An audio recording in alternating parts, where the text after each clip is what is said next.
Bismillahirrahmanirrahim. Assalamualaikum warahmatullahi wabarakatuh. Di video ini kita akan belajar 3 hal. Yang pertama, menentukan goal kita beriklan di marketplace. Kemudian yang kedua, itu kita berkenalan dengan struktur atau elemen-elemen di marketplace. Dan yang ketiga, tips postingan di marketplace. Oke. Yang pertama mengenai goal kita beriklan di marketplace ya. Jadi sebelum kita beriklan, kita tentukan dulu goal kita apa atau tujuan kita beriklan apa. Apakah ingin mencari closing atau ingin mengumpulkan leads ya. Jadi closing itu berarti penjualan terjadi di sana ya. Jadi setelah orang misalkan melihat produk kita di marketplace, kemudian mereka inbox kita di messenger, kita saling chat beberapa saat, kemudian dia tertarik dan transfer. Oke. Itu namanya tujuan kita mencari closing. Kemudian yang kedua, kalau mengumpulkan leads artinya saat dia lihat produk kita, kemudian dia inbox kita, nah kita arahkan dia di channel yang lain. Misalkan kita arahkan dia di WA kita atau di Telegram kita atau mungkin di email kita, seperti itu ya. Jadi kita harus tentukan ini ya. Jadi dengan menentukan ini maka kita sudah bisa memproyeksikan konten seperti apa yang kita buat ya. Jadi konten seperti apa, apakah itu gambarnya nanti bagaimana, kemudian deskripsi produknya nanti seperti apa, harganya bagaimana, dan seterusnya, seperti itu ya. Jadi 2 goal setidaknya ya. Jadi mencari closingan atau mengumpulkan leads. Jadi dari sini juga kita bisa membuat script balasan chat dari orang-orang yang inbox kita ya. Jadi misalkan kalau misalkan goal kita adalah closing, maka mungkin pertanyaan-pertanyaan kita saat membalas chat dia adalah mengarah ke mendesak dia, dalam tanda kutip ya, mendesak dia untuk segera transfer, segera pesan ya. Misalkan seperti ini, masih ada, mau rencana pesan berapa, aduh tinggal sedikit, mau juga saya keepkan untuk Anda sekarang gitu. Oke.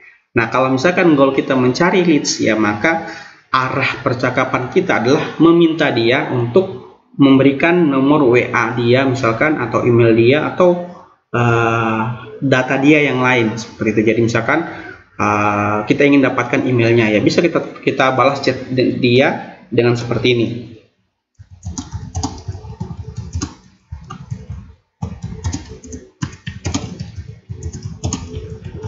ya. Jadi seperti itu ya. Jadi misalkan dia bertanya tentang produk kita, berapa harganya ya, kita coba balas seperti ini, saya kirimkan katalognya di email. Nah apa emailnya, seperti itu ya. Jadi dari sini kalau dia balas, dia kasih emailnya, berarti kita sudah dapat data emailnya. Dan tentu teman-teman tahu kalau kita sudah dapat data email seseorang, kemudian data nomor WA nya seseorang, itu kita mau jualan kapanpun ke dia itu akan jauh lebih mudah ya. Jadi kita sudah punya data yang bisa dikendalikan, seperti itu ya. Jadi ini ya, jadi yang paling pertama sebelum Anda berjualan marketplace, pastikan Anda tentukan goal Anda beriklan untuk apa ya. Apakah ingin closing atau ingin mengumpulkan leads ya. Memang pada ujungnya kita ingin closing ya, tapi setidaknya di awal ya, di awal, karena ketemu orang pertama kali itu ya biasanya tidak langsung closing ya, karena kita perlu membangun trust dulu, membangun kepercayaan dulu ya. Jadi kita setting goal kita dulu untuk dia seperti apa, apakah ingin leads atau ingin closing langsung, seperti itu. Oke. Itu mengenai goal kita beriklan di marketplace. Selanjutnya kita kenalan dengan marketplace ini ya. Seperti kita ingin membuka sebuah toko ya, kita harus kenal dulu bagaimana lokasi kita ya, bagaimana posisi toko kita, bagaimana orang-orang di sekitar toko kita ya. Kita harus kenal seperti itu agar nanti kita bisa tahu bagaimana mengoptimalkan toko kita ya. Sama juga dengan marketplace Facebook, kita sebaiknya tahu dulu ya elemen-elemen marketplace ini seperti apa. Oke, yang pertama ada beranda. Beranda itu adalah tampilan halaman yang tampil waktu kita membuka link facebook.com/marketplace ya. Ini namanya beranda. Kalau di HP yang disebut dengan beranda itu adalah ini ya. Waktu kita memilih menu marketplace maka muncul seperti ini. Inilah yang disebut dengan beranda. Jadi beranda handphone seperti ini, kemudian beranda browser atau laptop seperti ini, atau desktop seperti ini. Oke. Di dalam beranda ya, di dalam beranda ada namanya kategori. Jadi dalam beranda ada namanya kategori. Kategori itu ini. Kita klik dulu jual sesuatu. Nah, ini kategori ya. Elektronik, hobi, dan seterusnya. Ya, jadi ini kita bisa pakai untuk mengoptimalkan nanti penjualan kita di sana. Ya, ini kategori. Jadi tidak bisa Anda menjual yang di luar kategori. Misalkan Anda bikin kategori sendiri, tidak bisa ya. Anda wajib memilih satu dari sekian kategori yang disiapkan oleh marketplace Facebook. Oke, jadi ini yang disebut dengan kategori. Ya, kalau di handphone, saya lihat di handphone di mana? Ya, di handphone ini dia di atas. Oke. Selanjutnya harga ya. Jadi harga ini muncul waktu kita buat sebuah jualan baru. Coba kita klik jual sesuatu.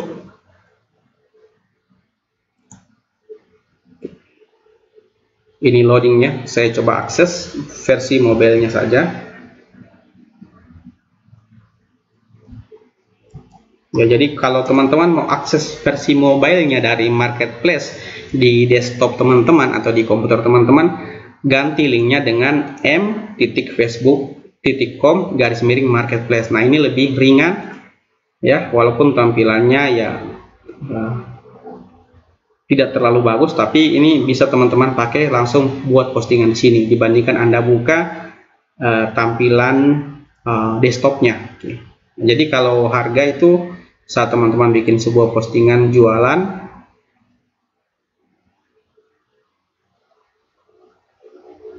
nah ini ya, nah ini harga. Oke, harga yang Anda bisa buat itu sembarang ya. Jadi misalkan produk teman-teman harganya 15 juta, ya buat saja harga sembarang ya. Ini tidak terlalu bermasalah ya. Jadi Anda buat Rp1 pun ujung-ujungnya nanti customer Anda juga bertanya harganya berapa. Jadi kalau saya pribadi, saya nggak, walaupun harga produk saya misalkan 29.000 ya, saya tulis aja 1 atau 2 ya, terserah gitu. Karena ujung-ujungnya juga pelanggan atau orang yang chat waktu dia tertarik produk kita itu, mereka juga tanya harganya apa, seperti itu ya. Jadi harga itu terserah teman-teman. Oke, ini kategori yang saya bilang tadi ya. Teman-teman kalau mau buat sebuah postingan, itu kategorinya teman-teman wajib pilih dari yang ada ini. Nah, jadi teman-teman tidak bisa pilih kategori sembarang. Dan untungnya ya, walaupun kita jualannya misalkan rumah misalkan, atau jualannya produk kecantikan, kita bisa pakai kategori yang tidak nyambung dengan produk tersebut ya. Ini dibolehkan oleh Facebook ya, dibolehkan oleh Facebook. Dan ini juga menjadi strategi yang bagus buat kita dalam berjualan, karena begitu orang cari produk kategori misalkan sepeda, mereka melihat produk kita ya, barangkali mereka tertarik atau nyambung dengan kebutuhannya. Seperti itu, misalkan kita jualannya rumah, kemudian rumah ini waktu kita posting di marketplace, kita pilih kategorinya sepeda. Nah, saat ada orang cari sepeda, mereka juga melihat iklan kita ya, mungkin saja mereka tertarik, atau mungkin setidaknya mereka minat untuk tanya-tanya dulu, seperti itu ya. Jadi ini merupakan strategi kita untuk memanfaatkan semua kategori dengan produk kita, seperti itu ya. Jadi kalau misalkan teman-teman punya cukup waktu saat Anda buat postingan, buatlah postingan di semua kategori ini, seperti itu ya. Jadi misalkan setelah Anda posting di kategori jual rumah, posting juga di persewaan, di mebel, dan seterusnya ya. Harapannya saat orang ke kategori jual rumah, produk teman-teman dilihat, saat orang ke kategori persewaan, produk teman-teman juga dilihat, dan seterusnya. Oke, saya kembali dulu. Oke, nah selanjutnya harga sudah ya, kategori sudah, sekarang gambar. Nah, gambar ini yang paling penting ya. Di Facebook Marketplace itu gambarnya harus beda ya. Jadi kalau teman-teman ingin buat postingan produk yang sama, itu minimal ada 2 yang harus beda. Yang pertama judulnya atau nama produknya, kemudian yang kedua gambarnya harus beda ya. Jadi Facebook Marketplace itu mendeteksi unik tidaknya sebuah postingan di marketplace itu dari 2 hal. Yang pertama nama produknya, kemudian yang kedua gambarnya. Nah, gambarnya sendiri yang dideteksi itu hanya gambar pertama ya. Jadi kalau gambar kedua, ketiga, keempat, kelima, misalkan Anda upload banyak gambar, itu tidak dideteksi ya. Jadi meskipun sama tidak masalah. Yang penting gambar yang Anda pilih pertama itu harus beda. Misalkan Anda ingin buat banyak postingan dengan produk yang sama ya. Jadi dua hal. Yang pertama namanya harus beda, minimal 1-2 huruf ya. Dan yang kedua itu gambarnya harus beda, seperti itu. Oke ya.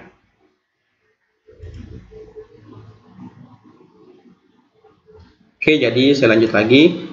Deskripsi. Nah, deskripsi ini saya pribadi, deskripsinya ya langsung saja, yang minat silakan kontak WA saya gitu. Jarang sekali saya pasang deskripsi itu panjang-panjang ya, karena ujung-ujungnya juga kita akan berperang di dalam inbox atau dalam messenger dengan prospek-prospek kita ya. Jadi posting saja, kontak WA teman-teman. Kalau misalkan teman-teman merasa waktunya sempit ya, tapi kalau teman-teman sudah punya waktu yang banyak ya nggak apa-apa keterangannya atau deskripsinya dilengkapi seperti itu ya. Tapi saya pribadi jarang bikin deskripsi yang panjang-panjang, cukup kontak WA dan keterangan seperlunya saja, seperti itu.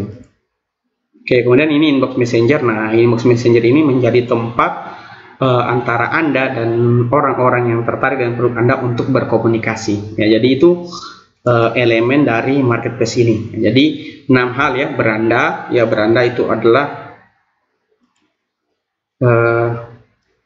apa yang Anda lihat pertama kali waktu Anda membuka fitur marketplace Facebook, itu yang disebut dengan beranda ya. Bayangkan kalau teman-teman produknya itu muncul di halaman pertama ini ya. Jadi itu akan sangat berpotensi sekali teman-teman untuk mendapatkan prospek ya, seperti itu. Kemudian yang kedua kategori ya, kategori Anda bisa memanfaatkan kategori-kategori yang disiapkan oleh Facebook untuk posting produk teman-teman. Di sini ada banyak ya. Jadi seperti yang saya bilang tadi, kalau misalkan teman-teman punya cukup waktu ya, teman-teman silakan gunakan semua kategori ini untuk posting produk teman-teman, walaupun produknya tidak nyambung dengan kategori ini ya. Misalkan Anda jualan rumah, tidak apa-apa tembak juga di kendaraan. Harapannya orang cari kendaraan, dia lihat ke rumah ya, mungkin dia tertarik, seperti itu, dan seterusnya. Oke. Gambar ya, gambar yang saya bilang tadi, gambarnya kalau misalkan teman-teman ingin posting produk yang sama, gambarnya itu harus beda di gambar pertama. Gambar kedua, ketiga, dan seterusnya itu di Facebook sendiri tidak mendeteksi ya, dia hanya deteksi di gambar pertama, seperti itu. Oke, kemudian deskripsi boleh teman-teman pakai, boleh tidak, itu sifatnya opsional ya. Saran saya tidak perlu terlalu banyak deskripsinya ya, karena kita punya waktu yang terbatas juga, seperti itu. Oke,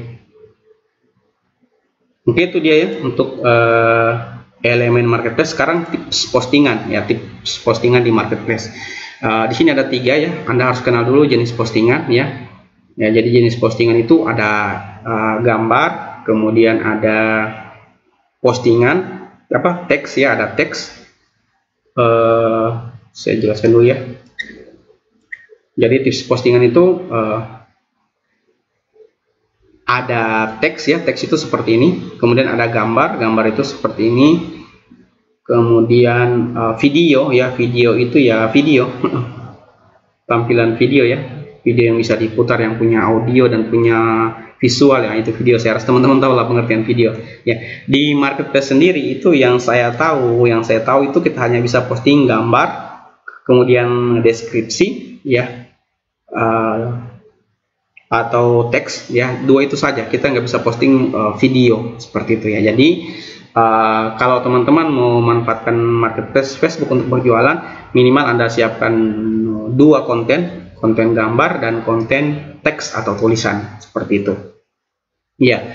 Nah, di gambarnya sendiri saran saya teman-teman kalau bisa pasang nomor WA-nya ya, nomor WA-nya, karena saat mungkin kita tidak aktif lagi membuat postingan atau kita tidak sempat balas inbox orang-orang yang tertarik dengan produk kita, mereka lihat nomor WA kita di gambar kita, itu bisa kita dapatkan WA dari dia ya, saat dia tidak mendapatkan respon dari kita di Messenger, seperti itu. Kemudian yang ketiga, saran saya teman-teman coba lakukan split test untuk uji coba waktu postingan. Silakan coba pagi, siang, sore, malam. dan lihat yang mana yang bagus interaksinya atau yang bagus jangkauannya atau responnya. Kalau misalkan teman-teman merasa wah lebih banyak sore, ya yang waktu-waktu lainnya boleh Anda kurangi, sorenya Anda tambah lebih banyak postingan di sana, ya karena datanya ya sore lebih banyak interaksi seperti itu ya. Jadi Anda uji coba ya. Mungkin di saya ngefeknya malam ya, malam, tapi di teman-teman mungkin malam nggak cocok ya. Jadi makanya teman-teman harus uji coba yang mana sih waktu yang pas buat teman-teman membuat postingan terkait produk teman-teman ya. Jadi ini tidak bisa dibilang pagi lebih bagus dari siang, siang lebih bagus dari sore, nggak bisa ya. Harus teman-teman sendiri yang uji coba seperti itu. Oke? Ya, saya rasa itu saja ya untuk video ini ya. Minimal teman-teman sudah dapat 3 hal bagaimana menentukan goal teman-teman dalam beriklan di marketplace, apakah mencari closingan atau mengumpulkan leads. Kemudian teman-teman tadi sudah dapat contoh-contoh teksnya untuk mencari closingan seperti apa, mencari leads seperti apa ya. Kemudian juga teman-teman sudah belajar bagaimana elemen-elemen marketplace dan bagaimana mengoptimalkannya ya. Misalkan kalau kategori Anda boleh optimalkan semuanya dengan harapan orang pergi di kategori manapun mereka bertemu dengan produk teman-teman. Kemudian gambarnya bagaimana agar gambar diterima atau gambar tidak dianggap kembar seperti itu ya, dan deskripsinya seperti itu dan seterusnya. Oke. Dan yang terakhir bagaimana membuat tips postingan ya. Postingannya yang saya bilang tadi, gambarnya kalau bisa ada nomor WA kita. Kemudian kita juga perlu melakukan uji coba postingan atau waktu postingan pagi, siang, sore, malam, yang mana efektif kita tambah jumlah postingannya di sana, yang mana tidak efektif kita kurangi atau mungkin kita tinggalkan saja, kita fokus ke waktu yang efektif saja seperti itu. Oke, itu dia video ini sudah cukup panjang, semoga bermanfaat. Kita akan lanjut di video berikutnya.